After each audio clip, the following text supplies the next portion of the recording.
तो पहले अभी धीरे धीरे जैसे जैसे बैच आगे बढ़ेगा, टेस्ट में भाग लीजिएगा, तब जाकर आपको पढ़ने में और ज़्यादा मन लगने लगेगा। लेकिन ये कोशिश रखिएगा कि क्लास में जो चीज़ खत्म हो गया है उससे रिलेटेड प्रश्न आप क्लियर करिए, क्लियर करके रखिए। सेल खत्म हो गया है, हर दिन सेल का रिवीजन करिए। और एक समय ऐसा आएगा कि 137 क्वेश्चन को रिवीजन करने में आपको 10 मिनट से ज़्यादा लगेगा ही नहीं। धीरे धीरे करके ऐसा समय आएगा कि पूरा बायोलॉजी का रिवीजन करने में आपको 1 घंटा से ज़्यादा लगेगा कि नहीं। बात समझ रहे हैं ना। जब तक दूसरा चैप्टर चल रहा है, अब क्या करिएगा, आप पहले चैप्टर के 137 क्वेश्चन को रोज याद कीजिएगा, रोज। और ऐसा अगर कर रहे हैं, फिर दूसरा चैप्टर खत्म होकर तीसरा चलेगा, तो तब तक हम पहला और दूसरा का रिवीजन कर रहे हैं। फिर तीसरा चल रहा है तो हम पहला और तीसरा खत्म हो गया, तो फिर पहला दूसरा तीसरा को हम रिवीजन कर रहे हैं। इस तरह अगर आप लगातार करते जा रहे हैं तो यकीन मानिए अंतिम समय में आपको पूरा सब्जेक्ट का रिवीजन करने में 1 घंटा से ज़्यादा समय या 2 घंटा से ज़्यादा समय लगेगा ही नहीं। और रिवीजन करने का मतलब क्या है? सिर्फ क्वेश्चन पर फोकस करना, सिर्फ और सिर्फ क्वेश्चन पर फोकस करना। अब सेल का रिवीजन कर रहे हैं, ये नहीं कि थ्योरी को लाइन बाय लाइन पढ़ रहे हैं, कोशिका को बाहरी घेरा को झिल्ली कहते हैं, ये सही से नहीं। सिर्फ जो 137 क्वेश्चन है उसी को बार बार पढ़ना है। 137 क्वेश्चन में कहीं फंस गए हैं तबे थ्योरी पर जाना है। बात समझ गए ना। चलिए दोस्तों, लाइव हो गया है, साउंड में वाइब्रेशन आ रहा है, बंद कीजिए वाइब्रेशन को, वाइब्रेशन ऑफ कीजिए। तो कहां तक कल के क्लास में हुआ था?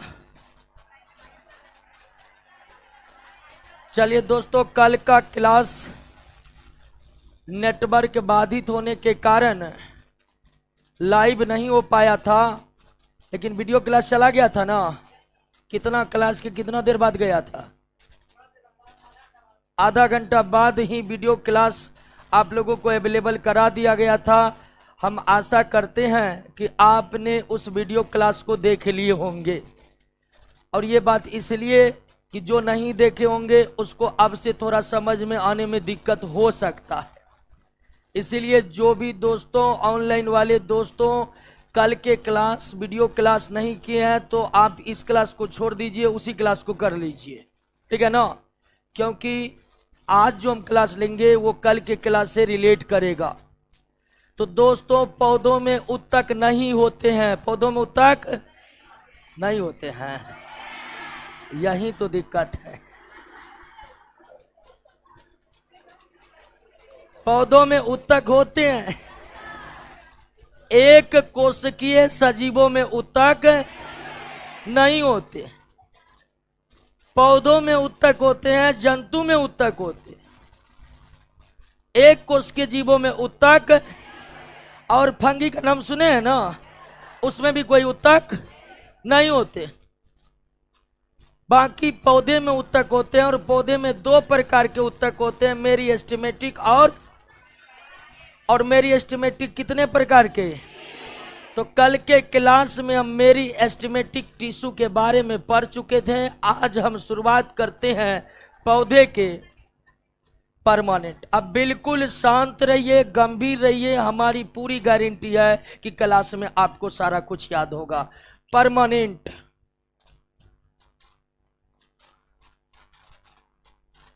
परमानेंट टिश्यू, अस्थायी उत्तक। परमानेंट टिश्यू, पौधों के अस्थायी उत्तक ऐसे उत्तक होते हैं जिनके कोशिका में विभाजन की क्षमता नहीं पाई जाती, और इस उत्तक का निर्माण विभाजोत्तकी उत्तक से ही होता है। पौधे के ऐसे उत्तक जिनके कोशिकाएं विभाजित होकर नए नए कोशिका बनाते रहती है, उसे विभाजोत्तकी उत्तक कहते हैं।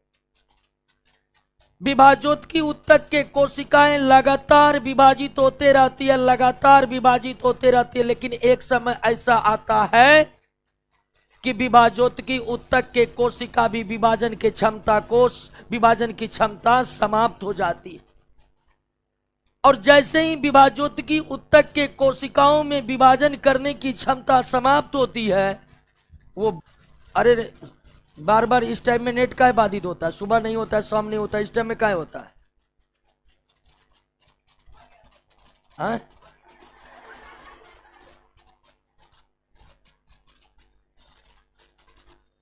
कितना कंपनी का नेट है? कितना कंपनी का? 2 कंपनी का नेट है, एक और कंपनी का लगा लो, इसे 2 में से एक को छांट दो, ठीक है ना? हाँ। क्लियर हो गया? ठीक है, पता करो भाई इसी समय में नेट का बाधित होता है।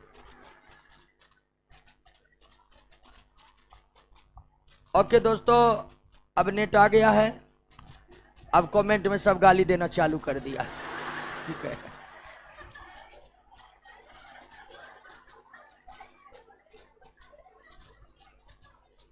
चलिए, क्लास क्या ठीक से अब आप क्लास देख पा रहे हैं? सभी ऑनलाइन वाले दोस्त क्लास देख पा रहे हैं?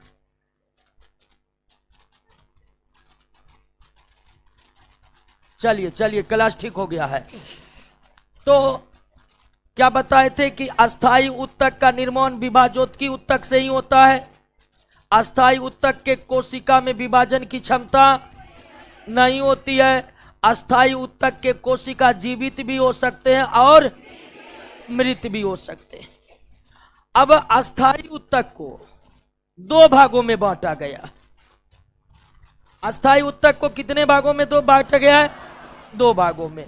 एक सिंपल परमानेंट यानी सरल अस्थाई, और दूसरा कॉम्प्लेक्स परमानेंट यानी कि जटिल अस्थाई। तो पौधों के ऐसे ऊतक जिनमें विभाजन की क्षमता नहीं होती उसे क्या कहते हैं? अस्थायी ऊतक का निर्माण पहले से निर्मित विभाजोत्की ऊतक से ही, और यह कितने प्रकार के हो सकते हैं? 2 प्रकार के, सरल अस्थायी ऊतक और जटिल अस्थायी ऊतक। सरल अस्थायी ऊतक और जटिल अस्थायी ऊतक। अब आप पहले ये समझ लीजिए कि सिंपल आखिर सिंपल क्यों है और कॉम्प्लेक्स में ऐसा क्या हो गया जो ये कॉम्प्लेक्स है। तो पहले ध्यान दीजिए कि जो सरल अस्थायी ऊतक है वह एक ही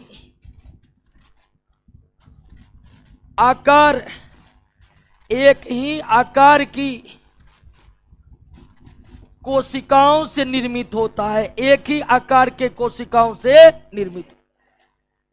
हम ऊतक का परिभाषा पढ़े थे कि समान आकार, समान कार्य और समान उत्पत्ति वाले कोशिका मिलकर ही क्या बनाते हैं? ऊतक बनाते। तो ये जो सरल अस्थायी ऊतक है ये एक ही आकार के कोशिकाओं से बना ऊतक है। अब आप कहिएगा ऊतक तो ऐसा बना ही होता है, लेकिन आप आ जाइए किसमें? जटिल में। इसको जटिल इसलिए कहते हैं कि इस ऊतक को बनाने में अलग अलग आकार के कोशिकाएं भाग लेती है। अलग अलग आकार के कोशिका मिलकर यह ऊतक बनाता है, इसीलिए इसका नाम क्या पड़ गया है? जटिल है। और यह ऊतक के परिभाषा पर पूरी तरह से खरा नहीं उतरता है, क्योंकि एक ऊतक वो होगा जिनके सारे कोशिका का आकार क्या होगा? एक समान होगा। परिभाषा में भी बताए थे, लेकिन यहां पर ऐसा नहीं है दोस्तों। इसलिए इसका नाम क्या पड़ गया है? कॉम्प्लेक्स, जटिल। तो जो जटिल अस्थायी ऊतक होते हैं वो अलग अलग आकार के कोशिकाओं से मिलकर बने होते हैं, लेकिन जो सरल अस्थायी ऊतक होते हैं वो एक ही प्रकार के, एक ही आकार के कोशिकाओं से मिलकर बने होते हैं। क्लियर हो गया? अस्थायी और जटिल में, सॉरी, सरल और जटिल में क्या अंतर है, इस बात को समझ गए? ऐसे अस्थायी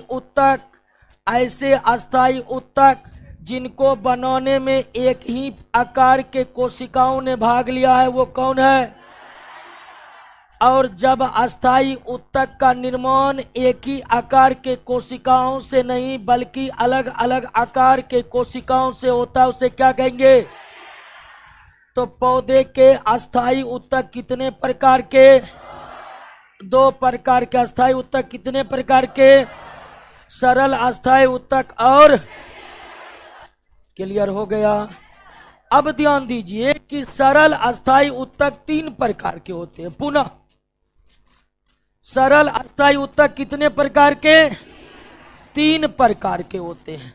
एक का नाम है पेरेनकाइमा, पेरेन। दूसरा का नाम है कोलेन काइमा, और तीसरा का नाम है एस्क्लेरेन काइमा। और जटिल अस्थायी ऊतक मुख्य 2 प्रकार के,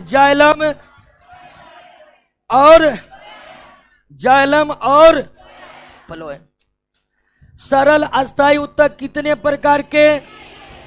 पेरेनकाइमा कैसा ऊतक, कोलेनकाइमा, एस्क्लेरेनकाइमा, लेकिन जाइलम, फ्लोएम जटिल।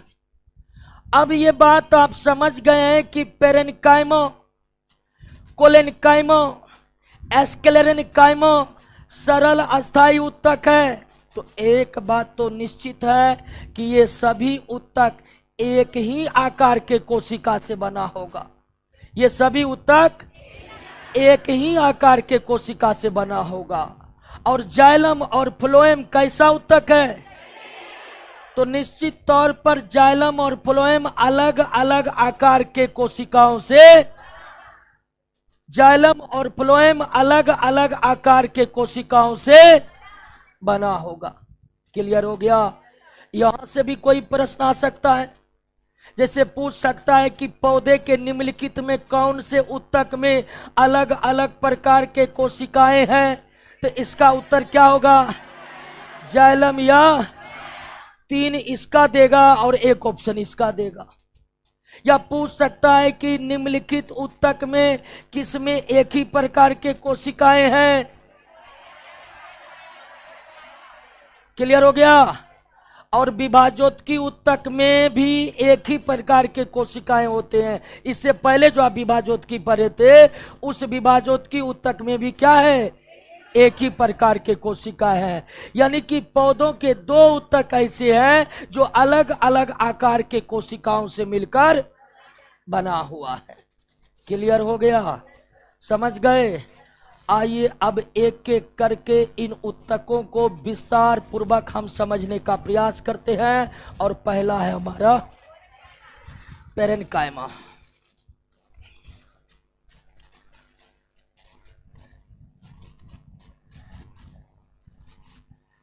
पेरेनकाइमा, इसको हिंदी में क्या कहते जानते हैं? मृदु तक। लेकिन हिंदी नाम बहुत कम चलता है। इसका हिंदी नाम कभी कभी अंग्रेजी को क्या कर देता है? पेरेनकाइमा लिख देगा। लेकिन हिंदी में क्या कहते हैं? मृदु तक। तो सबसे पहले हम क्या जाने कि पेरेनकाइमा एक सरल अस्थायी ऊतक है। पेरेनकाइमा क्या है? सरल अस्थायी ऊतक है। कोशिका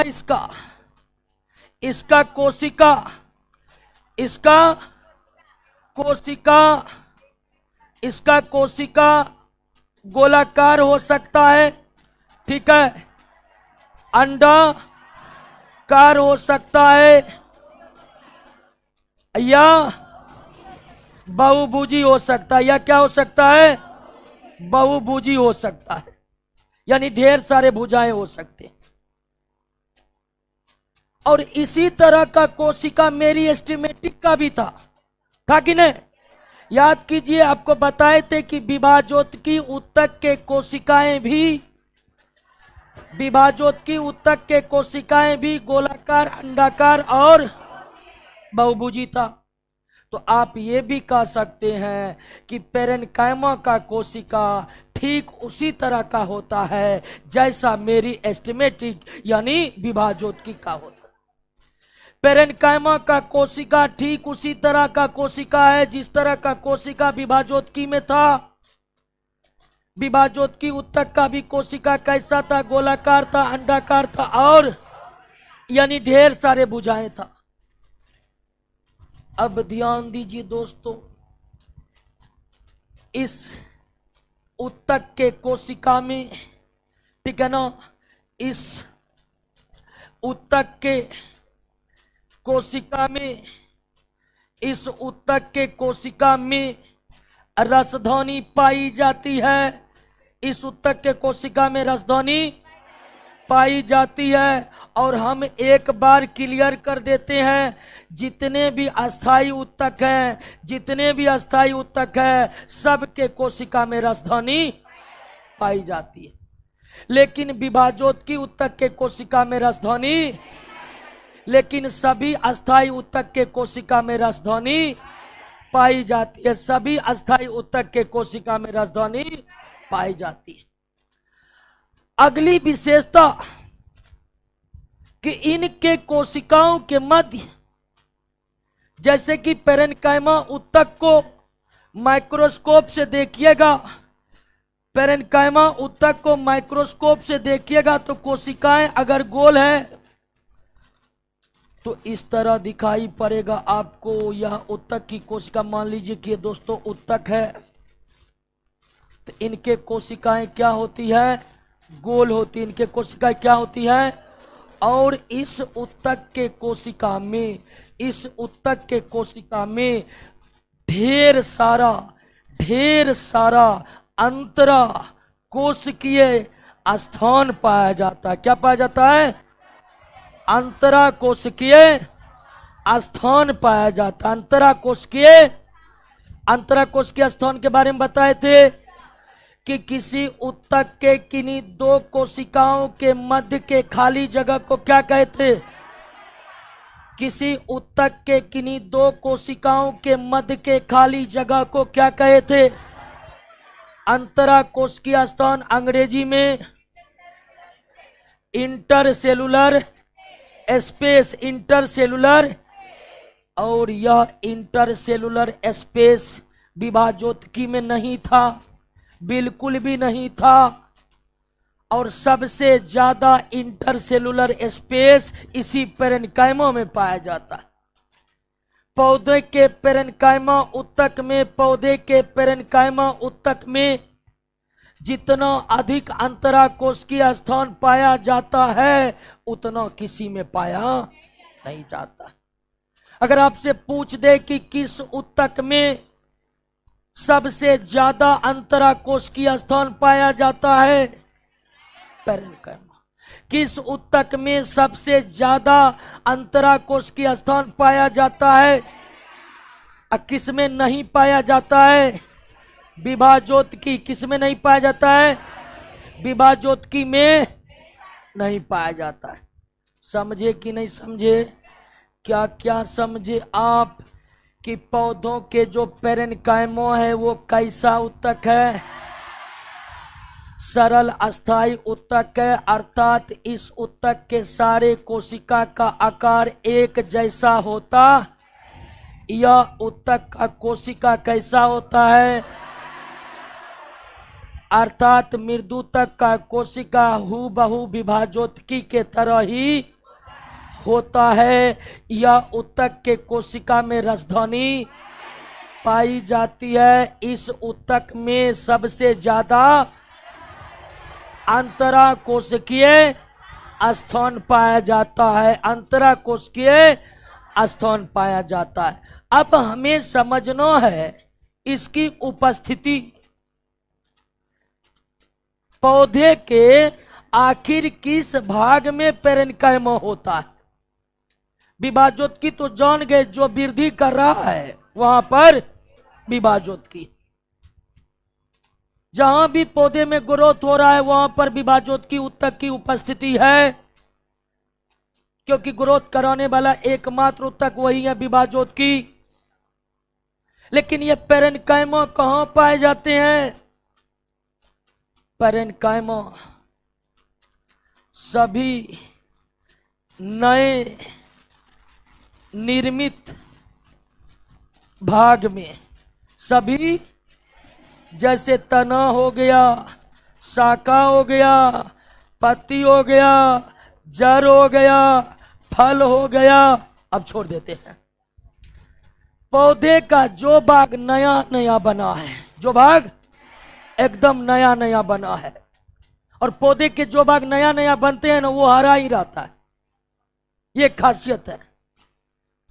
तो पौधे के जो भी पौधे के जो भी भाग जिसका निर्माण अभी नए नए हुए हैं, वहीं पर उपस्थित रहते हैं कौन? पेरेन्काइमा।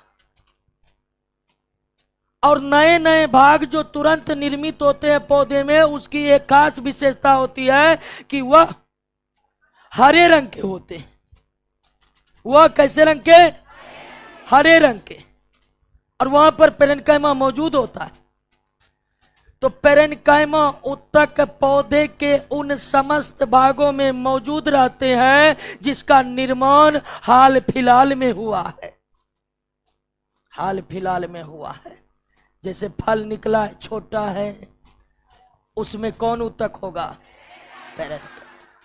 अब कहिएगा फल निकला है छोटा, वहां पेरेन्काइमा होगा, फिर वो तो बड़ा और वहां विभाजोत्की भी होगा। तो बिल्कुल विभाजोत्की तो वहां होगा भी होगा, लेकिन वहां पेरेन्काइमा भी होगा। जरूरी नहीं है कि एक भाग में एक ही ऊतक हो। ऐसा जरूरी नहीं है कि किसी एक भाग में एक ही प्रकार का ऊतक रहेगा। तो जो वृद्धि कर रहा है तो वहां विभाजोत्की है। अगर वह भाग का निर्माण नया नया हुआ है तो वहां पर और कौन ऊतक है? क्लियर हो गया? पेरेन्काइमा पौधे में कहां रहेगा? क्लियर हो गया? बात समझ गए? अब इस ऊतक के क्या कार्य हैं? इस ऊतक के क्या कार्य हैं? इस ऊतक का सबसे मुख्य काम है भोजन को क्या रखना? संचित रखना। भोजन को क्या रखना? संचित रखना। और पौधे में भोजन संचित रहते हैं किस रूप में? पौधे में भोजन किस रूप में संचित रहते हैं? पेरेन्काइमा ऊतक का मुख्य काम क्या है? पौधे में भोजन किस रूप में संचित रहते हैं? क्लियर हो गया? अब आप कहिएगा कि पौधों को भोजन संचित रखने की क्या जरूरत है? क्या जरूरी है पौधे को भोजन संचित रखने का? तो यहां पर इस बात को आप समझिए कि पौधे में जितनी भोजन का आवश्यकता होता है उसका कई गुना ज्यादा भोजन पौधे रोज बना लेते। पौधे को जितनी भोजन की आवश्यकता है उसका कई गुना ज्यादा भोजन पौधे रोज बना लेते हैं। प्रतिदिन पौधे में जितना भोजन निर्मित होता है उसका 10% भी पौधा अपने लिए उपयोग नहीं कर पाते, क्योंकि उन्हें ज्यादा भोजन की जरूरत नहीं है। अब पौधे की स्थिति यह है कि भोजन बहुत कम चाहिए, लेकिन किचन भर दिन चालू रहेगा। जब तक सूर्य का प्रकाश अवेलेबल है तब तक पौधा प्रकाश संश्लेषण करते रहते हैं और भोजन, तो स्वाभाविक है भोजन की जरूरत पौधों को बहुत कम है। अब बनता है बहुत तो स्टोर तो भोजन होगा ही होगा। और पेरेन्काइमा प्रकाश संश्लेषण द्वारा निर्मित तत्काल भोजन को क्या कर लेता है? संचित कर लेता है। क्या कर लेता है? संचित कर लेता है। क्लियर हो गया? आप देखे होंगे कभी कभी पौधे में एक भी पत्ता नहीं है, पतझड़ हो गया, फिर भी वो लंबे समय तक सूखते हैं।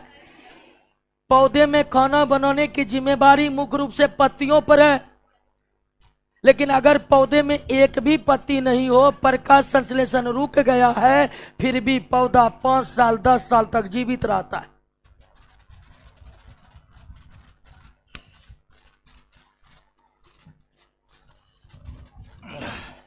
1 सेकेंड देख लेते हैं। उनमें हवा भर जाते हैं। क्या भर जाते हैं? हवा भर जाते हैं। और ऐसे पेरेनकाइमों को कहते हैं एरेनकाइमो कहते हैं। क्या कहते हैं? हिंदी में क्या कहते हैं? वायु तक। जो जलीय पौधा है, कौन पौधा है? जो जलीय पौधा है, उस जलीय पौधे का पेरेनकाइमो स्थलीय पौधे से अलग होते हैं। जलीय पौधा का पेरेनकाइमो स्थलीय पौधे से अलग होते हैं। जलीय पौधे के पेरेनकाइमो के अंतराकोशिकीय स्थान में क्या भर जाता है? जलीय पौधे के पेरेनकाइमो ऊतक के अंतराकोशिकीय स्थान में क्या भर जाते हैं? हवा भर जाते हैं।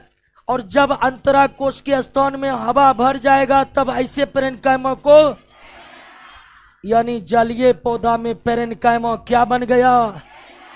जलीय पौधा में पेरेनकाइमो क्या बन गया?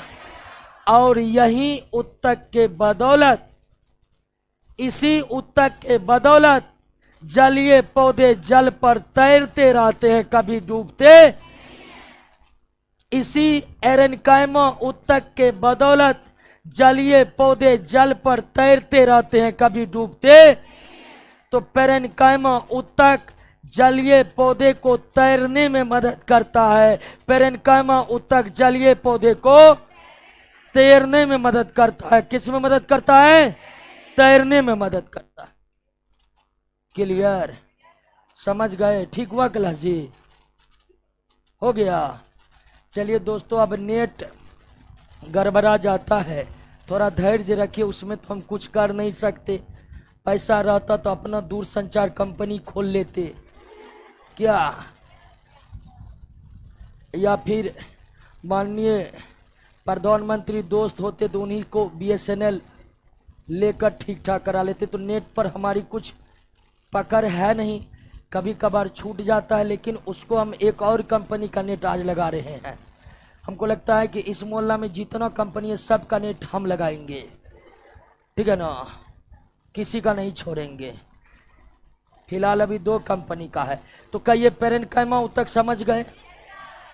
ध्यान दीजिए ऑनलाइन दोस्तों, कुछ पॉइंट अगर छूट गया क्लास के डिस्टरबेंस कारण, तो पेरेनकाइमो का एक बार रिवीजन कर लेते हैं क्या? उसके बाद हम अगला पर आएंगे। तो एक बार आइए शुरुआत से। पेरेनकाइमो ऊतक कैसा ऊतक है? सरल अस्थायी ऊतक, मतलब एक ही प्रकार के कोशिकाओं से बना ऊतक। एक ही प्रकार के कोशिकाओं से बना ऊतक। तो पेरेनकाइमो सरल अस्थायी ऊतक है। और पेरेनकाइमो की कोशिका कैसी होती है? गोलाकार, अंडाकार। और इस ऊतक में राजधानी, राजधानी यानी कि वैक्यूल बता दिए थे ना। सेल चैप्टर में हम राजधानी के बारे में डिटेल डिस्कस कर चुके हैं। तो विभाजोत्की ऊतक में राजधानी, राजधानी केवल, राजधानी सभी अस्थायी ऊतक में पाए जाते हैं। आगे अगर नहीं भी बताएंगे राजधानी के बारे में, अब मान कर चलिएगा इसमें राजधानी पाई जाती है। और पेरेनकाइमो की सबसे बड़ी विशेषता कि कोशिकाओं के बीच ढेर सारा जगह खाली होता है। अर्थात पेरेनकाइमो में बहुत ही ज्यादा क्या पाए जाते हैं? अंतराकोशिकीय। सबसे ज्यादा अंतराकोशिकीय स्थान किस ऊतक में? पेरेनकाइमो में। अब यह ऊतक पौधे के किस भाग में रहते हैं? पेरेनकाइमो ऊतक पौधे के समस्त नए भागों में पाए जाते हैं। पौधे के समस्त वे भाग जिसका निर्माण एकदम अभी अभी हुआ है, नया नया निर्माण हुआ है, वहां पर पेरेनकाइमो ऊतक की उपस्थिति होती है। वहां पर पेरेनकाइमो पौधे ऊतक की उपस्थिति हर नए निर्मित भागों में पेरेन्काइमा ऊतक की उपस्थिति।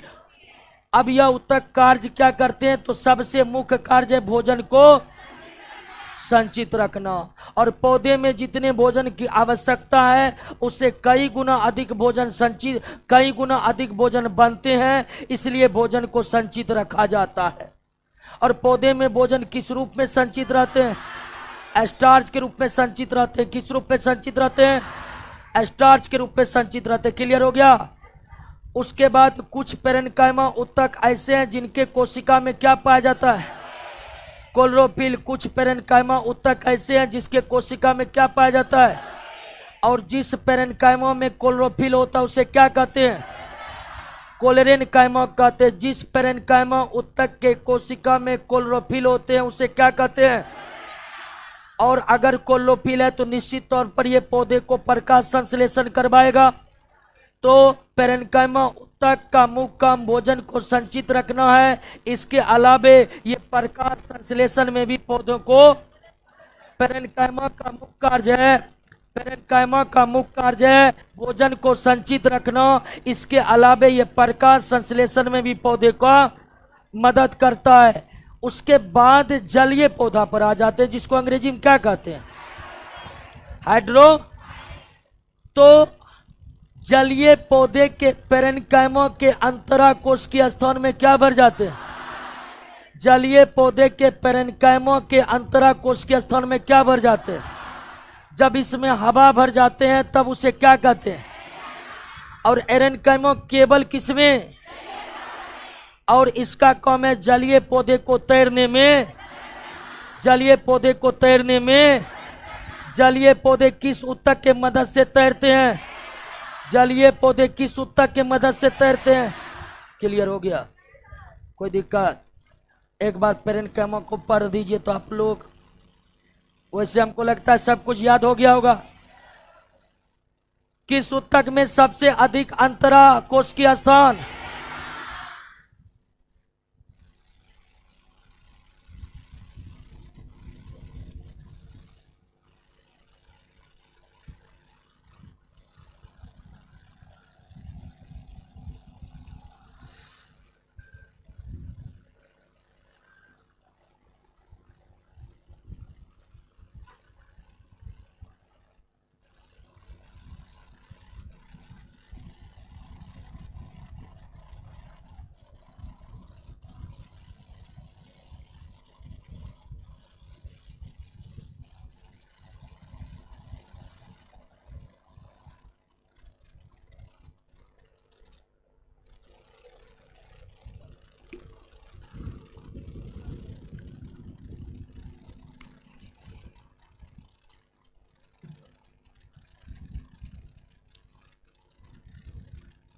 क्लियर।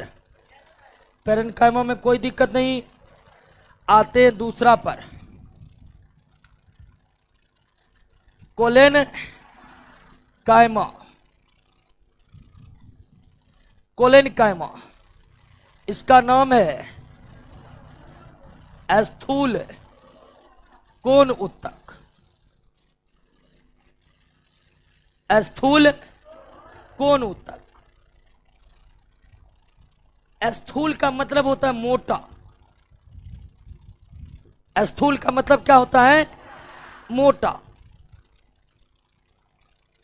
इस ऊतक यानी कोलेनकाइमा ऊतक की जो कोशिकाएं होती है, कोलेनकाइमा ऊतक की जो कोशिकाएं होती है दोस्तों, ठीक है ना, वो बहुभुजी होती है। क्या होती है, बहुभुजी होती है। वो क्या होती है, बहुभुजी होती है, यानी कि ढेर सारे भुजाओं वाली होती है, ढेर सारे भुजाओं वाली होती है। और दूसरी खास विशेषता क्या है दोस्तों, कि हरेक कोने पर, हरेक कोने पर यह ऊतक के कोशिका का परत क्या होता है, मोटा होता है।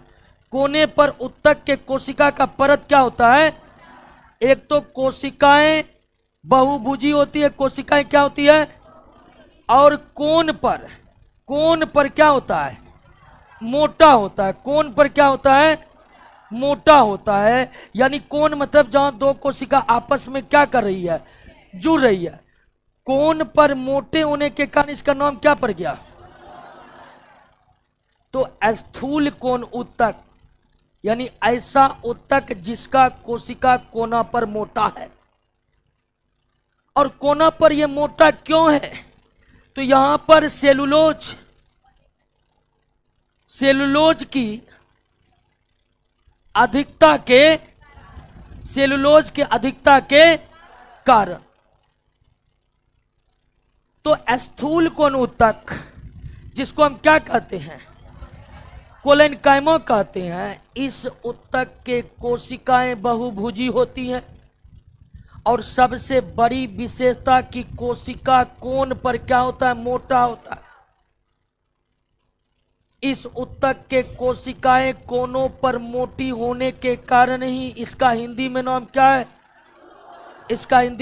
है, स्थूल कोण। हिंदी में नाम क्या है दोस्तों? स्थूल का मतलब क्या होता है? और स्थूल कोण ऊतक के कोशिकाएं कोनों पर मोटी क्यों होती है? सेलुलोज के अधिकता के। आप जानते हैं कि पौधे के कोशिका में कोशिका भित्ति होती है जो किससे बनी होती है? तो इस ऊतक के कोशिका भित्ति में सेलुलोज की मात्रा बहुत अधिक होती है, और कोण पर जाकर के कोशिकाएं के कोनों पर जाकर के जम जाता है, जिसके कारण कोना मोटा हो जाता है। इसलिए इसका हिंदी नाम क्या पड़ गया है? स्थूल।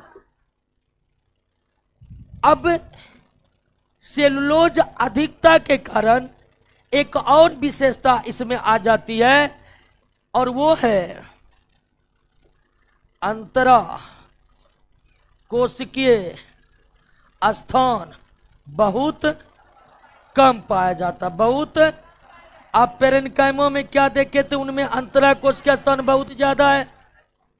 पेरेन्काइमा ऊतक में अंतरा कोशिकीय स्थान बहुत ज्यादा है, लेकिन इसमें बहुत कम।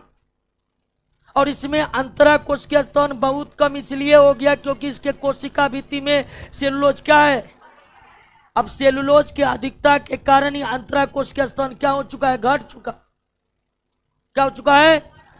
चुका है। अगली विशेषता कि यह ऊतक बड़े बड़े वृक्ष तथा किसी भी पौधों के जड़ों में नहीं पाया जाता। किसी भी पौधों के जड़ों में यह ऊतक जो है, कोलेनकाइमा ऊतक जो है, सबसे पहले बड़े बड़े वृक्ष में नहीं पाया जाता। बड़े बड़े वृक्ष में नहीं पाया जाता, और किसी भी पौधे के जड़ में। अब ध्यान दीजिएगा दोस्तों कि पौधे जो है ना, उसको आकार के आधार पर 3 भागों में बांटा गया है। एक कौन पौधा, शाकीय पौधा, हर्ब, जैसे मटर का पौधा। जैसे दूसरा झाड़ी वाला पौधा, सर्ब, जैसे गुलाब का पौधा। तीसरा वृक्ष यानी ट्री, जैसे आम हो गया, हाँ, बरगद हो गया।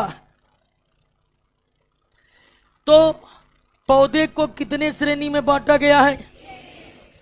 आकार प्रकार के आधार पर पौधे को हम कितने श्रेणी में बांटते हैं?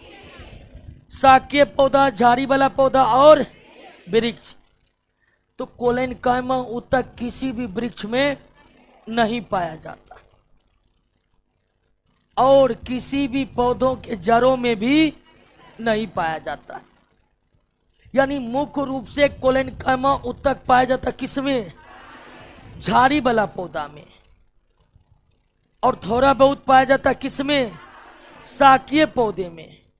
वृक्षों में तो बिल्कुल कोलेनकाइमा ऊतक का क्या होता है?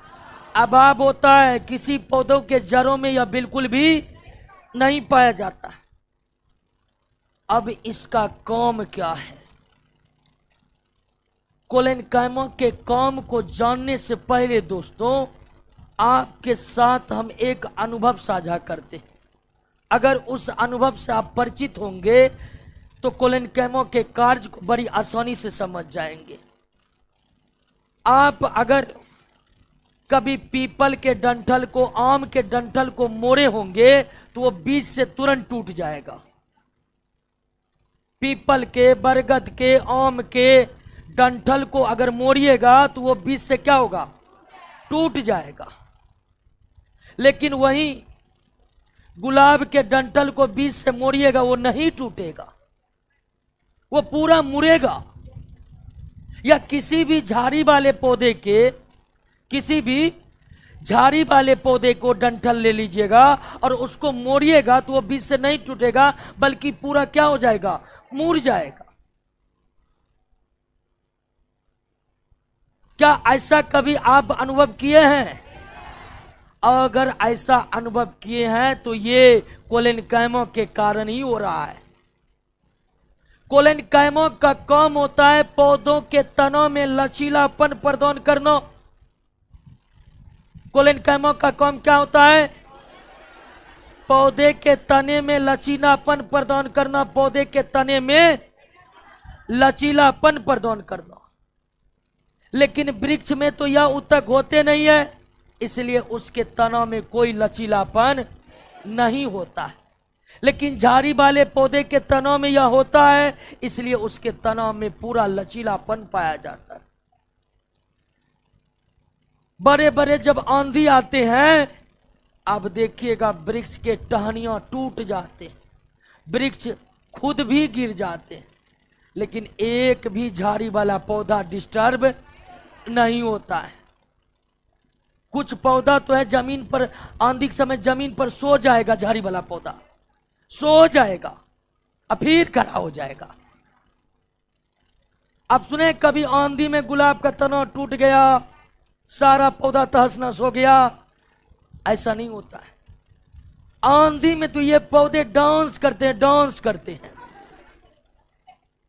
इतना लचीलापन पाया जाता है इसके तनों में, इतना लचीलापन पाया जाता है।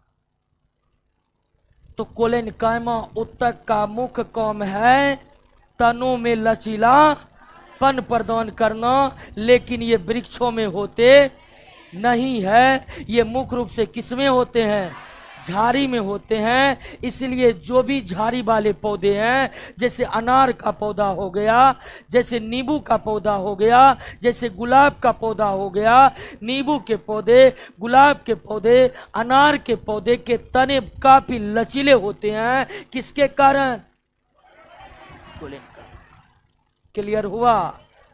और ध्यान रखिएगा, वृक्ष में तो कोलेनकाइमा नहीं होता है, लेकिन कोलेनकाइमा किसी भी पौधे के जड़ में, और कोलेनकाइमा का मुख्य काम है क्या प्रदान करना? लचीलापन प्रदान करना, या लचीलापन के जगह आप इलास्टिसिटी भी बोल सकते हैं, प्रत्यास्था भी बोल सकते। क्लियर हो गया? कोलेनकाइमा समझ गए? अब कोलेनकाइमा कहाँ पाया जाता? क्लियर हुआ? पेरेनकाइमा कहाँ पाया जाता? क्लियर हुआ? कोलेनकाइमा मुख्य रूप से तने में पाए जाते हैं। किसके तने में?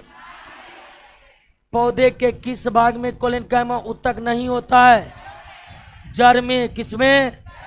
झाड़ी में भी तनों में ही कोलेनकाइमा होता है, झाड़ी के जड़ में भी कोलेनकाइमा नहीं होता है। बड़े बड़े वृक्षों में किस ऊतक का पूरी तरह से अभाव होता है? कोलेनकाइमा बड़े बड़े वृक्षों में किस ऊतक का पूरी तरह से अभाव होता है? किस ऊतक के कोशिकाओं, किस ऊतक के कोशिकाएं कोना पर मोटा होता है? कोलेनकाइमा कौन सा ऊतक है? कोलेनकाइमा के कोशिका कोना पर मोटा किसके कारण होता है? सेलुलोज के अधिकता के। कोलेनकाइमा के कोशिका अंडाकार या अधिकांश बहुभुजी होता है। कैसा होता है? बहुभुजी होता है, और इसके कोशिका में रसदानी पाया जाता है, ये बताने की जरूरत। और कुछ कुछ कोलेनकाइमा ऐसे भी होते हैं जिसमें क्लोरोफिल पाया जाता है, लेकिन कुछ कुछ कुछ कुछ कोलेनकाइमा ऐसे हैं जिनके कोशिका में क्लोरोफिल भी पाया जाता है और यह प्रकाश संश्लेषण में भी कभी कभी मदद कर देते हैं, लेकिन इसका मुख्य काम है झाड़ी वाले पौधे के तनों में लचीलापन प्रदान करना। क्लियर हुआ? बात समझ गए? एक बार कोलेनकाइमा को पढ़ दीजिए। बहुत लोग बात करते हैं क्लास में कोई बात नहीं होनी चाहिए।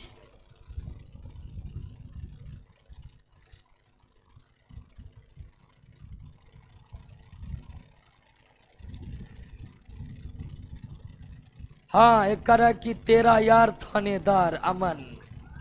वाह, सहतूत का पौधा बहुत लचीला होता है। बिल्कुल दोस्तों, सहतूत का पौधा झाड़ी के श्रेणी में आता है।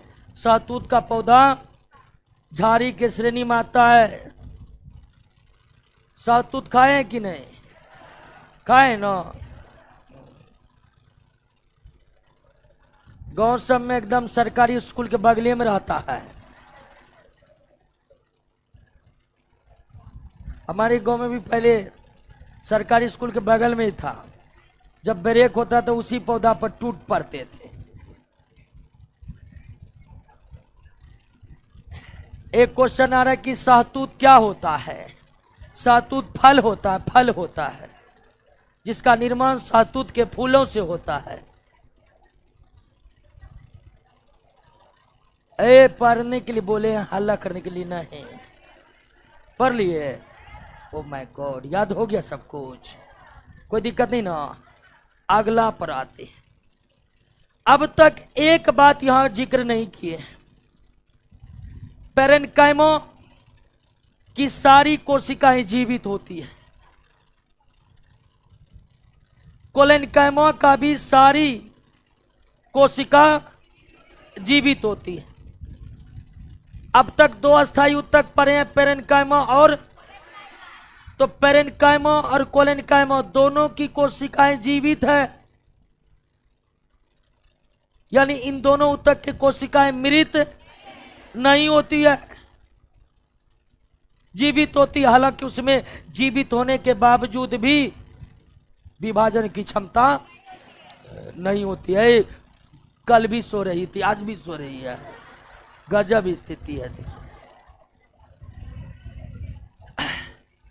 तो पेरेन्काइमा और कोलेनकाइमा, पेरेन्काइमा और दोनों उत्तक के कोशिकाएं जीवित होती है। और ध्यान रखिएगा, जब भी हमारे मस्तिष्क में आता कि कोशिका जीवित है तो हम सीधा मान बैठते कि ये नया कोशिका बनाएगा, अर्थात कोशिका विभाजन करेगा। लेकिन ऐसा अस्थायी उत्तक के साथ, अस्थायी उत्तक का कोशिका जीवित होने के बावजूद भी वो विभाजन नया नहीं बनाएगा। तो अब फिर आपके मन में प्रश्न आएगा कि अगर इसमें नया कोशिका बनेगा नहीं तो फिर ये उत्तक ग्रोथ कैसे करेगा, बढ़ेगा कैसे? तो वो विभाजित की उत्तक के मदद से बढ़ेगा। बात समझ गए ना? आइए, तीसरा सरल अस्थायी उत्तक है ऐसे कोलेनकाइमा।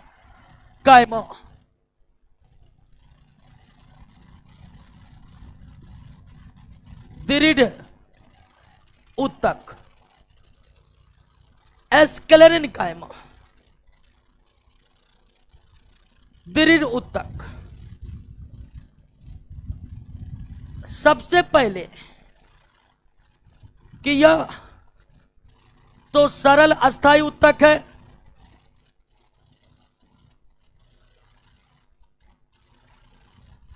ये क्या है दोस्तों? और दूसरी बात कि इसकी सभी कोशिका मृत होती है। इससे पहले जो दो सरल अस्थायी उत्तक पढ़े, पेरेन्काइमा और कोलेनकाइमा, उसके कोशिकाएं क्या थे? जीवित थे। उसके कोशिकाएं क्या थे? जीवित थे। लेकिन एस्क्लेरेनकाइमा ऐसा सरल अस्थायी उत्तक है जो किन कोशिकाओं से बना होता है? मृत कोशिकाओं से बना होता है। किन कोशिकाओं से? मृत कोशिकाओं से। और जब हम सेल के बारे में पढ़ा रहे थे तो आपको बताए थे कि जो मृत कोशिका से बना भाग होता है उसकी मजबूती बहुत ज्यादा होती है। जीवित कोशिका से बना भाग कम मजबूत होते हैं, अमृत कोशिका से बना भाग बहुत ज्यादा मजबूत होते हैं। उदाहरण के लिए नाखून, नाखून मृत कोशिकाओं से बना है। त्वचा का ऊपरी परत जीवित कोशिकाओं से बना है। अंतर देख लीजिए। नाखून इतने मजबूत हैं कि वे उसका इस्तेमाल हम मारपीट में हथियार के तौर पर कर सकते। क्या जी? अब बहुत तो नाखून ही बड़ा बड़ा रखेगा कि असली जगह असली काम हो सके। क्या मारपीट में एकदम ऐसा होता भी है? कई बार तो नाखून से, कहीं अखबार में पढ़े कि नाखून से ही बेहोश। अगर नाखून जीवित कोशिका का बना होता, अगर नाखून पीछे मुड़कर बात करने वाले, अगर नाखून जीवित कोशिका से बना होता तो क्या उसमें मजबूती होती? नहीं होती। तो हमें ये बात क्लियर होकर समझ लेना है कि जंतु या पौधे के ऐसे भाग जिसका निर्माण मृत कोशिकाओं से हुआ है वे काफी मजबूत होते हैं और जीवित कोशिकाओं से बना भाग उतने मजबूत। और यह उत्तक, इसका नाम ये क्या? दृढ़। दृढ़ का पर्यायवाची मजबूत है। दृढ़ का पर्यायवाची, ये उत्तक सबसे ज्यादा मजबूती वाला उत्तक है दोस्तों। अब तक जो 3 उत्तक पढ़े हैं, 2 उत्तक पढ़े हैं, उनमें सबसे ज्यादा मजबूत यही उत्तक है। और इसका कारण क्या है? मृत कोशिका से बना। और इनके कोशिका का आकार, कोशिका का आकार अगर बात करिएगा तो इसका कोशिका बड़ा बड़ा होता है दोस्तों। इसका कोशिका क्या होता है? बड़ा बड़ा होता है। इसका कोशिका क्या होता है? बड़ा बड़ा होता है। इसका कोशिका क्या होता है? बड़ा बड़ा होता है। और दोनों सिरों पर क्या होता है? न्यूक्लिये होता है। दोनों सिरों पर क्या होता है? न्यूक्लिये होता है। दोनों सिरों पर क्या होता है? न्यूक्लिये होता है। जैसे आप एस्क्लेरेनकाइमा को माइक्रोस्कोप से देखिएगा ना, एस्क्लेरेनकाइमा उत्तक को माइक्रोस्कोप से देखिएगा ना, तो उसका कोशिका जो है एकदम बड़े बड़े दिखाई देंगे। और दोनों कोनों पर क्या दिखाई देंगे? नुकीला दिखाई देंगे। दोनों कोने पर नुकीला। पेरेन्काइमा का कोशिका गोलाकार अंडाकार बहुभुजी था। कोलेनकाइमा का कोशिका बहुभुजी था। लेकिन एस्क्लेरेनकाइमा का कोशिका क्या होता है? बड़े बड़े, या बड़े बड़े ने लंबे लंबे। इसके कोशिका क्या होता है? लंबे लंबे। दोनों सिरा पर क्या होता है? जैसे अभी 1 2 3 4 5 कोशिका बनाए, सभी जुड़े हुए हैं। और तीसरी बात कि इसमें अंतरा कोशिकीय स्थान नहीं पाया जाता है। अंतरा कोशिकीय स्थान एकदम कोशिका बिल्कुल सटे सटे होते हैं। कोशिका बिल्कुल सटे सटे होते हैं। सबसे ज्यादा अंतरा कोशिकीय स्थान किसमें था? किसमें था? पेरेन्काइमा में। कोलेनकाइमा में भी हल्का सा अंतरा कोशिकीय स्थान मौजूद था, लेकिन इसमें बिल्कुल भी अंतरा कोशिकीय स्थान, यानी विभाजोत्की में भी बिल्कुल भी अंतरा कोशिकीय स्थान, और एस्क्लेरेनकाइमा में भी बिल्कुल अंतरा कोशिकीय स्थान नहीं पाया जाता है। तो एस्क्लेरेनकाइमा के कोशिकाएं बड़े बड़े और दोनों सिरों पर न्यूक्लिये होते हैं। और इसका सबसे बेहतरीन एग्जाम्पल, नारियल को कभी छीले हैं? नारियल को कभी छीले हैं जी? नारियल को छीले होंगे तो उसमें रेशा निकलता है, बराबर बराबर रेशा निकलता है। वो रेशा कौन उत्तक है? एस्क्लेनकाइमा उत्तक। नारियल छीलते समय जो बड़े बड़े रेशे देखते हैं वो उत्तक है। और वो कौन उत्तक है? एस्क्लेनकाइमा उत्तक है, दृढ़ उत्तक है। और यह काफी मजबूत होते हैं। एस्क्लेनकाइमा के मजबूती का पहला राज था कि यह मृत कोशिकाओं का बना होता है। और दूसरा कारण बता रहे हैं दोस्तों, इस उत्तक में एक खास कार्बनिक पदार्थ पाया जाता है। पौधे के एस्क्लेनकाइमा उत्तक में एक खास कार्बनिक पदार्थ मौजूद रहता है, एक खास ऑर्गेनिक कंपाउंड मौजूद रहता है। और उसका नाम क्या है दोस्तों? लिग्लिन। क्या नाम है? लिग्लिन। क्या नाम है? लिग्लिन। ये एक कार्बनिक पदार्थ है, ऑर्गेनिक कंपाउंड, जो किस उत्तक के कोशिकाओं के बीचों बीच पाया जाता है। और यह लिग्लिन जो है इस उत्तक को और मजबूत कर देता है।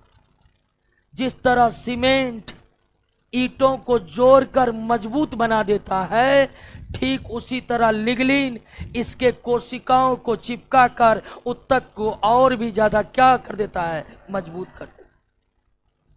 तो एस्क्लेनकाइमा के मजबूती का राज केवल मृत कोशिका नहीं है, बल्कि किसकी उपस्थिति है?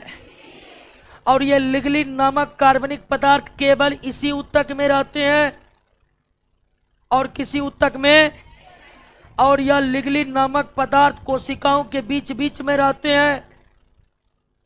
यही कारण है कि अंतराकोश के स्थान बिल्कुल भी बसता और एकदम सीमेंट जिस तरह ईंटों को जोड़कर सख्त बना देता है, जिस तरह सीमेंट ईंटों को जोड़कर सख्त बना देता है, यह लिग्लिन भी कोशिकाओं को जोड़कर काफी मजबूत बना देता है। यह लिग्लिन भी कोशिकाओं को जोड़कर काफी मजबूत बना देता है। क्लियर हो गया? अब यह उत्तक कहां पाए जाते हैं? पेरेनकाइमा तो सारे नए भागों में पाए जाते थे। कोलेनकाइमा झाड़ी वाले पौधों के तने में पाए जाते थे। हालांकि कोलेनकाइमा शाखीय पौधों में भी पाए जाते हैं। ये एस्क्लेनकाइमा कहां पाया जाता है? दृढ़ उत्तक कहां पाया जाता है? दृढ़ उत्तक कहां पाया जाता है? तो दृढ़ उत्तक फलों के ऊपर का आवरण बनाते हैं। दृढ़ उत्तक फलों के ऊपर का आवरण बनाते हैं। दृढ़ उत्तक बीजों के ऊपर का आवरण बनाते हैं। फल और बीज का ऊपरी आवरण किस उत्तक से बना होता है? दृढ़ उत्तक से बना होता है। और दूसरी सबसे बड़ी बात, आप कुछ रेशा वाले फसल का नाम सुने होंगे, सुने हैं? सन का नाम सुने हैं? पटुआ का नाम सुने हैं? पटुआ को अंग्रेजी में क्या कहते हैं? जूट। ये रेशा वाली फसल है। इससे रेशा निकाले जाते हैं, अब फिर उन रेशों से बोरे बनाए जाते हैं, झोले बनाए जाते हैं, मतलब कोई थैले बनाए जाते हैं। तो हम जो इन फसलों से रेशा को निकालते हैं, वो रेशा कौन उत्तक है? वो रेशा कौन उत्तक है? एस्क्लेनकाइमा है, दृढ़ उत्तक है। पटुआ निकालते हुए आप कुछ लोग पटुआ निकालते हुए किसान को जरूर देखे होंगे। अब बहुत के तो पटुआ उपजता होगा, बहुत लोग पूर्णिया किशनगंज जिले से होंगे। भारी मात्रा में पैदावार होता है इन दो जिले में पटुआ का। तो पटुआ जो तैयार होता है ना, तो पटुआ के फसल को कुछ दिन पानी के भीतर रखा जाता है, पानी के भीतर रखा जाता है। उसके बाद जो है पानी के भीतर रखने से रेशा तनों से क्या होता है?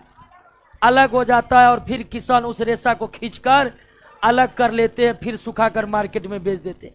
वो जो किसान पटुआ के तनों से रेशा निकालते हैं, वो रेशा कौन ऊतक है? ठीक है, हमारे संदीप कुमार एक बेहतरीन एग्जाम्पल पेश किए, नारियल की रस्सी। बिल्कुल, नारियल की रस्सी किस ऊतक के बने हुए हैं? एस्केलेन कायमो। एक जमाने में जब प्लास्टिक में उतने ज्यादा अनुसंधान नहीं हुए थे, तो नारियल की रस्सी गांव में बेस्ट माना जाता था। असली रस्सी तो नारियल की रस्सी है। लोग घरों का मरम्मत करने के लिए विशेष रूप से नारियल की ही रस्सी लाते थे, अभी भी है। अब तो उसका स्थान प्लास्टिक ले लिया है, क्योंकि काफी सस्ता भी है। ठीक है, नहीं इसी बार हम गांव में गए थे, देखे थे ये रस्सी है, प्लास्टिक वाला रस्सी। ठीक है, उस पर एकदम कौन एक पंजाब के बहुत बड़े बॉडी बिल्डर है, याद नहीं आ रहा है, हाँ द ग्रेट खली। उस रस्सी के प्रचार में ग्रेट खली था कि ग्रेट खली भी इसको नहीं तोड़ पाए, इतनी मजबूत है। तो मतलब नारियल का रस्सी अगर उपयोग में आ रहे हैं तो बिल्कुल अच्छी बात है, लेकिन धीरे धीरे लगता है विलुप्त होते जा रहे हैं। उसके जगह प्लास्टिक आ रहे हैं, और प्लास्टिक के क्षेत्र में भी अब काफी ज्यादा अनुसंधान हो गए हैं, जिससे काफी सस्ते प्लास्टिक के रस्सी किसान को विकल्प के तौर पर मिल रहे हैं। तो वो नारियल के रस्सी से छुटकारा ही पाने चाहिए, क्योंकि वो महंगा भी हो जाता है। तो नारियल का भी रस्सी जो है वो वास्तव में नारियल का कौन ऊतक है? क्लियर हो गया? बात समझ गए? एस्केलेन कायमो समझ गए? एस्केलेन कायमो पौधों के सभी भागों में पाया जाता है, विशेषकर पौधे और बीजों के ऊपरी परत का यह निर्माण करता है। क्लियर? रजत कुमार कर इसमें राजधानी नहीं पाई जाती, सभी अस्थायी ऊतक में राजधानी मौजूद रहता है, सभी अस्थायी ऊतक में राजधानी। क्लियर हो गया? बात समझ गए? तो सरल अस्थायी ऊतक हो गया। एक बार सरसरी निगाह कोलेनकाइमो, पेरेनकाइमो और एस्केलेनकाइमो पर डाल दीजिए, तो तब हम आते हैं कॉम्प्लेक्स पर।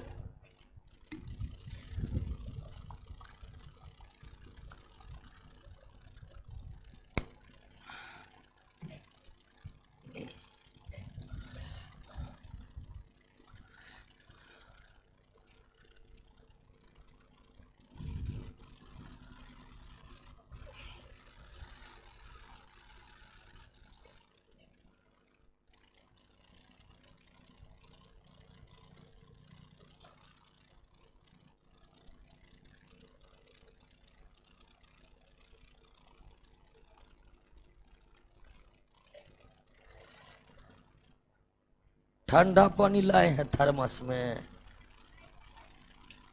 आपसे तो पूछने रहे हैं। अच्छा, आपका बहन है? अच्छा,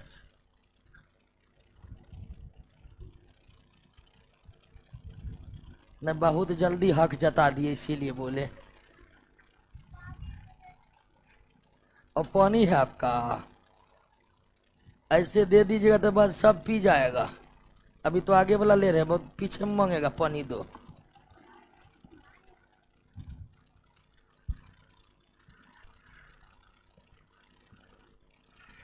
क्लियर दोस्तों? क्लियर होते जा रहा है कि नहीं? और इसी को क्लियर होना कहते हैं। सब कुछ याद होते जा रहा है ना? सबसे ज्यादा अंतरा कोश के स्थान। चलिए क्वेश्चन आ रहा है, रितेश आर्यन का गुलाब के जार में कोलेनकाइमो नहीं पाया जाता है, क्या नहीं पाया जाता है जी? गुलाब के पौधे में कोलेनकाइमो ऊतक तो विशेष रूप से पाए जाते हैं। हर झाड़ी वाले पौधे में पाया जाता है कोलेनकाइमो ऊतक। अब आते हैं दोस्तों कॉम्प्लेक्स परमानेंट टिश्यू।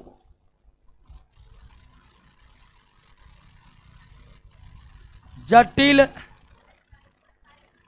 अस्थाई ऊतक। आपको हम पहले ही बता दिए, एक क्वेश्चन आ रहा है, सहतूत कैसा होता है? अरे यूट्यूब के जमाने में सहतूत हमसे पूछ रहे, सर्च करिए ना, सहतूत का फोटो सहित आ जाएगा सब कुछ। और अमेजन फ्लिपकार्ट पर तो बाकायदा मिलता होगा, मंगा के खा भी लेना है। जटिल अस्थाई उत्तक, जटिल अस्थाई उत्तक, आप पहले ही जान चुके हैं कि आखिर ये जटिल अर्थात कॉम्प्लेक्स क्यों है। क्योंकि यह अलग अलग आकार के कोशिकाओं से मिलकर बना उत्तक है। यह जटिल अस्थाई उत्तक अलग अलग आकार के कोशिकाओं से मिलकर बना हुआ। एक और शानदार क्वेश्चन आ रहा है कि बैम्बो यानी बांस में कोलेनकाइमा पाया जाता है? बिल्कुल बिल्कुल, बांस को घास कहा जाता है, किसके श्रेणी में? और उसमें कोलेनकाइमा पाया जाता है, इसीलिए बड़े बड़े आंधी में बांस भी नहीं टूटते। अब आप कहिएगा बांस काहे टूटेगा, बगल में दूसरा बांस रहता है, ठीक है, लेकिन बांस में भी पूरा लचीलापन रहता है। और सभी लोग जो भी किसान परिवार ग्रामीण अर्थव्यवस्था से जुड़े होंगे वे बांस के लचीलापन को जानते होंगे। क्या इतने लचीलापन होते हैं कि बच्चा में उससे धनुष बनाए जाते थे, है कि नहीं है? अब तो अमेजन से लोग धनुष मंगा लेता है, लेकिन पहले धनुष बनाते थे बच्चे लोग बांस से ही। क्यों? लचीलापन के गुण के कारण। तो बांस में भी कोलेनकाइमा उत्तक भर भर के पाया जाता है। अब जटिल अस्थाई उत्तक मुख्य रूप से दो प्रकार के, जाइलम और दूसरा फ्लोएम। जाइलम को हिंदी में दारू कहते हैं और फ्लोएम को पोसबा कहते हैं। हालांकि अब कोई भी राइटर इसके हिंदी नाम को भी जाइलम और फ्लोएम ही लिखता है। परीक्षा में भी अब जाइलम को हिंदी नाम भी जाइलम ही आता है, फ्लोएम का हिंदी नाम भी। लेकिन फिर भी एनसीईआरटी के 9th क्लास में भी 11th क्लास में भी इसका हिंदी दारू और इसका हिंदी पोसबा दिया हुआ है। जाइलम और फ्लोएम कैसे उत्तक हैं? जटिल अस्थाई उत्तक। और यह उत्तक ऐसे उत्तक हैं जो पौधों के समस्त आंतरिक भागों में पाया जाता है, समस्त आंतरिक भागों में पाया जाता है। जैसे अभी तक आप पढ़े कि पेलेनकाइमा नवनिर्मित भागों में है, कोलेनकाइमा झाड़ी वाले पौधों में है, मुख्य रूप से उसके तने में है। एस्केलेनकाइमा मुख्य रूप से बीज और फलों के आवरण को बनाते। लेकिन ये ऐसा उत्तक है जो पौधों के जड़ों के अंतिम भाग से लेकर और पत्तियों के अंतिम सिरे तक फैले होते, और साथ साथ जहां जाइलम है उसी के बगल में फ्लोएम है। और ये दोनों उत्तक पूरे पौधे फैले रहते, ये किसी एक भाग में नहीं होते हैं, बल्कि पौधे के संपूर्ण भाग में ये दोनों उत्तक साथ साथ पाए जाते। ये दोनों उत्तक साथ साथ पाए जाते हैं, पौधे के समस्त भागों में पाए जाते हैं। ये जड़ के अंतिम छोर से लेकर पंक्तियों के अंतिम सिरे तक फैला होता है, जड़ के अंतिम छोर से लेकर पत्तियों के अंतिम सिरों तक फैला होता है उत्तक। ऐसा नहीं कि यह किसी विशेष भाग में ही पाया जाता है। और इस दोनों उत्तक को सम्मिलित रूप से, इन दोनों उत्तक को सम्मिलित रूप से हम कहते हैं संवहन उत्तक। क्या कहते हैं? संवहन उत्तक, या फिर इसे कहते हैं संवहन बंडल कहते हैं। क्या कहते हैं? संवहन बंडल कहते हैं। अब दोस्तों ध्यान दीजिए कि अगर ये जटिल अस्थाई उत्तक है तो एक बात तो क्लियर है कि यह अलग अलग आकार के कोशिकाओं से मिलकर बना होगा। यह अलग अलग आकार के कोशिकाओं से मिलकर बना होगा। तो जाइलम जो है वह बना होता है 4 प्रकार के कोशिका से। कितने प्रकार के कोशिका से? 4 अलग अलग प्रकार के कोशिकाओं से मिलकर बना होता है कौन? जाइलम। 4 अलग अलग कोशिकाओं से मिलकर बने होते हैं कौन? जाइलम। और वो 4 कोशिकाएं कौन है? एक है ट्रैकीड, हिंदी में कहते हैं वाहिनिकाएं। दूसरा क्या है? वेसल्स, वाहिकाएं।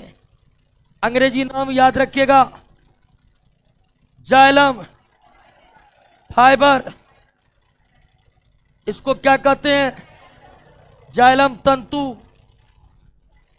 चौथा जाइलम पेरेनकाइमा। पेरेनकाइमा वही उत्तक है जिसके बारे में आप पढ़े हैं, यानी पेरेनकाइमा इसको भी बनाने में भाग लेता है। पेरेनकाइमा के जो कोशिकाएं हैं इसको भी बनाने में भाग लेता है। तो जाइलम कुल कितने कोशिकाओं से मिलकर बना होता है? 4 कोशिकाओं से मिलकर बना होता है। और वो कौन कोशिकाएं हैं? ट्रैकीड, वेसल्स, फाइबर और पेरेनकाइमा। और इनमें केवल यही कोशिकाएं क्या होती है? अब बाकी तीनों कोशिकाएं क्या होती है? मृत होती। जाइलम के इन 4 प्रकार के कोशिका, अब आपको यहां कंफ्यूजन होगा कि ये तो उत्तक है, ये कोशिका कैसे हो गया? तो वास्तव में ये कोशिका इसलिए है क्योंकि पेरेनकाइमा का कोशिका है यहां पर। चूंकि सारा कोशिका पेरेनकाइमा का, इसलिए हम डायरेक्ट क्या लिखे हैं? पेरेनकाइमा ही लिखे, क्योंकि पेरेनकाइमा का ही ये कोशिका है। तो कंफ्यूज नहीं करना कि ये तो उत्तक है। वास्तव में यहां कोशिकाएं हैं और ये कोशिकाएं किसका है? पेरेनकाइमा का है, इसलिए हम पेरेनकाइमा लिखे। तो इन 4 कोशिका में जीवित कोशिका मात्र कौन है? पेरेनकाइमा। और आप तो पहले ही पढ़ चुके हैं कि पेरेनकाइमा क्या होता है? जीवित होता है। पेरेनकाइमा क्या होता है? जीवित होता है। लेकिन जाइलम के ये तीनों कोशिकाएं क्या है? मृत हैं। अर्थात जाइलम के अधिकांश कोशिकाएं क्या है? मृत है। जाइलम के अधिकांश कोशिकाएं क्या है? मृत है। एकमात्र कोशिकाएं जीवित कौन है? एकमात्र कोशिकाएं जीवित कौन है? क्लियर हो गया? अब अगर कोशिका के आकृति का बात करिएगा तो वाहिनिकाएं और वाहिकाएं, ये नली आकार की संरचना क्या है? नली आकार का। बस ये थोड़ा चौड़ा नली है और ये थोड़ा छोटा नली है, एकदम नली के तरह संरचना हो। ये फाइबर की संरचना इस तरह। अब पेरेनकाइमा तो जानते हैं गोलाकार, अंडाकार या। तो वाहिनिकाएं और वाहिकाएं दोनों की आकृति नली के समान होती है। माइक्रोस्कोप से ये दोनों कोशिकाओं को देखने पर नली आकार की दिखाई पड़ती है। अंतर ये कि वाहिनिकाएं थोड़ी चौड़ी नली है और वाहिकाएं उससे थोड़ी कम चौड़ी नली है। अब फाइबर मतलब फाइबर के समान, रेशा के समान, नायलॉन वाला रेशा देखे हैं ना, उसी तरह का। अब पेरेनकाइमा का कोशिका कैसे होता है आप तो जानते ही जानते हैं। क्लियर हो गया? अब इस जाइलम का क्या काम है? ये तो देख लिए कि जाइलम कितने कोशिकाओं से मिलकर बना। 4 कोशिकाएं कौन कौन है देख लिए। 4 कोशिका में 3 मृत है और 1, अर्थात आप कह सकते हैं कि जाइलम के अधिकांश कोशिकाएं क्या होते हैं? मृत होते हैं। जाइलम के अधिकांश कोशिकाएं क्या होते हैं? मृत होते हैं। अब आइए जाइलम का काम क्या है? जाइलम का क्या काम है? जाइलम का मुख्य काम है जल तथा खनिज लवण का क्या करना, परिवहन करना। आप जानते हैं कि पौधा जल ग्रहण कहां से करते हैं, मिट्टी से। पौधा जल कहां से ग्रहण करते हैं, मिट्टी से। अब मिट्टी से जल का ग्रहण पौधे का कौन सा भाग करता है, कौन सा भाग करता है, जड़। तो जड़ मिट्टी से जल को ग्रहण करते हैं, लेकिन क्या जल की आवश्यकता केवल मिट्टी को है, क्या जल की आवश्यकता केवल क्या जल की आवश्यकता केवल जड़ को है, जल की आवश्यकता पत्ती को है। असली काम तो पानी का, जल का कहां होता है, पत्ती में प्रकाश संश्लेषण के। तो जाइलम क्या करता है, जड़ से पानी को यानी जल को कहां ले जाता है, तनों से कहां ले जाता है। तो जाइलम का मुख्य काम क्या है, जल तथा खनिज लवण का। खनिज लवण भी पौधे कहां से ग्रहण करते हैं, मिट्टी से। हालांकि कुछ खनिज लवण पौधे वायुमंडल से ग्रहण करते हैं, लेकिन अधिकांश खनिज लवण पौधे कौन से ग्रहण करते हैं, और उस खनिज लवण की भी आवश्यकता है किसको। तो जाइलम क्या करता है, जड़ से जल और खनिज लवण को लेकर कहां पहुंचता है। क्लियर हो गया। अब जाइलम के द्वारा जल और खनिज लवणों का परिवहन केवल एक दिशा में हो सकता है, केवल एक दिशा में। अगर जाइलम ज्यादा जल को लेकर पहुंच गया पत्ती तक, तो पौधे में ऐसा सिस्टम नहीं है कि पौधा जाइलम को कह देगा कि जाइलम अब जल को फिर से मिट्टी में दिया हो, तो नहीं। जल और खनिज लवण का परिवहन जाइलम करता है, लेकिन केवल एक दिशा में, केवल, और वो दिशा किशोर से किशोर। अगर अधिक जल का परिवहन हो गया तो वो फिर लौटकर नहीं आएगा। तब कहिएगा अधिक जल का परिवहन हो जाएगा और वो लौटकर नहीं आएगा, तो वो अतिरिक्त जल क्या होगा, हाँ, अतिरिक्त जल वाष्पीकरण के दौरान पौधा क्या कर देगा, बाहर निकाल देगा। तो जाइलम जो है वे जल का परिवहन करते हैं, और जब जल का परिवहन जाइलम के द्वारा होता है, उसी जल में क्या घुल जाते हैं, और खनिज लवण जल में ही घुलकर जल के साथ पौधे के विभिन्न भागों में पहुंच जाते हैं। लेकिन जाइलम जल और खनिज लवण का परिवहन करता जो है, वो केवल कितने दिशा में, एक दिशा में, केवल और केवल कितने दिशा में, एक दिशा में। क्लियर हो गया। अब देखिए कि जाइलम जो जल और खनिज लवण का परिवहन करता है, उस परिवहन में मुख्य भूमिका कौन कोशिका निभाता है, ट्रैकिड। जाइलम जो जल और खनिज लवण का परिवहन करता है, उस परिवहन में मुख्य भूमिका कौन निभाता है, ट्रैकिड। इन दोनों का तो काम है जाइलम को मजबूती देना।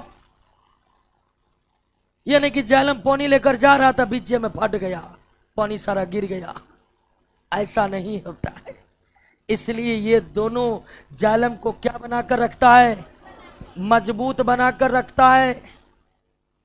और पेरेन्काइमा का तो काम जानते हैं, भोजन को क्या करके रखना, संचित करके रखना। तो जाइलम वाला पेरेन्काइमा भी भोजन को ही संचित करके रखते हैं। जाइलम वाला पेरेन्काइमा भी भोजन को क्या करके रखते हैं, संचित करके ही रखते हैं। भोजन को क्या करके रखते हैं, क्लियर हो गया। जाइलम कैसा ऊतक है, जटिल या सरल, जटिल ऊतक है। जाइलम कितने कोशिका से बना होता है, 4 कोशिका से बना होता है। जाइलम के 4 कोशिका में जीवित कोशिका कौन है, पेरेन्काइमा। जाइलम का मुख्य काम क्या है, जल और खनिज लवण का। जाइलम जल और खनिज लवण का परिवहन कितने दिशा में करता है?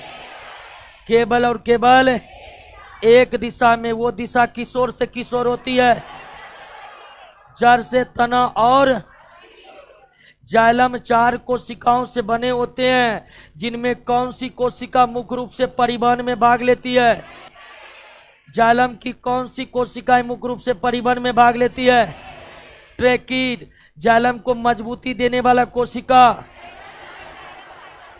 जाइलम का भोजन जमा करने वाला कोशिका। जाइलम पौधे के किस भाग में पाए जाते हैं? संपूर्ण पौधा। अब देख रहे हैं ये क्या कर रहा है? जिस तरह बिजली वायरिंग संपूर्ण घर में होता है, समझ रहे ना? बिजली वायरिंग करते हैं तो तार को पूरा घर दोहराते हैं कि ना? उसी तरह समझिए ये वायरिंग है पौधा का। हर जगह भीतर ही भीतर जाइलम जो है फैले रहते हैं, क्योंकि ये फैले नहीं रहेगा तो पानी पहुंचा पाएगा। तो जाइलम पौधे के किसी एक खास भाग में नहीं, बल्कि संपूर्ण भाग में होते हैं, संपूर्ण भाग में होते हैं। क्लियर हो गया? क्लास को अब विराम दे देते हैं, बोलते बोलते अब गला लग गया है। एक क्लास प्लांट टिश्यू में और होगा, ठीक है ना? प्लांट टिश्यू को कल खत्म करके अगले क्लास में हम एनिमल टिश्यू की ओर प्रस्थान करेंगे। क्लियर? तो तब तक प्रश्न बना रहे हैं कि नहीं? पहला चैप्टर का सारा याद हुआ कि नहीं? अभी टिश्यू का प्रश्न बनाते चलिएगा। जैसे ही चैप्टर खत्म हो जाएगा, टिश्यू के क्वेश्चन का डिटेल सॉल्यूशन आप लोगों के साथ हम साझा कर देंगे। लेकिन तब तक रोज टिश्यू के प्रश्नों पर जाइए और एक एक प्रश्न को बनाइए कि आज के क्लास से कितना प्रश्न हमें बना है। दोस्तों दीजिए इजाजत, मिलते हैं कल के क्लास में। केला के पेड़ में पेरेन्काइमा पाया जाता है।